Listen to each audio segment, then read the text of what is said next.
Ini arah mau ke Citebusen ya, desa Citebusen. Jauh sekali nih. Jalannya lihat, sangat batu doang ya. Ternyata jalan rusak itu jadi momok yang hal biasa mungkin ya, karena memang tidak pernah dibangun. Lihat batu-batunya sangat besar sekali. Karena saya bawa si Jalu, alhamdulillah tidak musar. Kalau saja si Ubruk ini nggak mungkin sampai bisa ya. Ini arah Kampung Cibinong ya. Kalau dari arah Bayah, emang masih jauh ke Bayah, wah, dia belok. Pasar non tadi tak? Hujan. Pasar Sukahujan, nanti belok ke kiri. Jadi lumayan lah perjalanannya, lihat.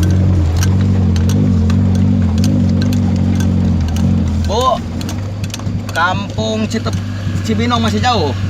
Deketin sih di dia mah. Oh, deket dia mah. Oh, desa Citebusen. Kelompok Soleh hafal? Soleh udah. Soleh. Apa? Ada kadinya ayah jalan. Buka eta. Oh. Nomornya teh aktif tadi. Aya baru pembajikan apa? Oh. Ya, mangga. Nuhun ya.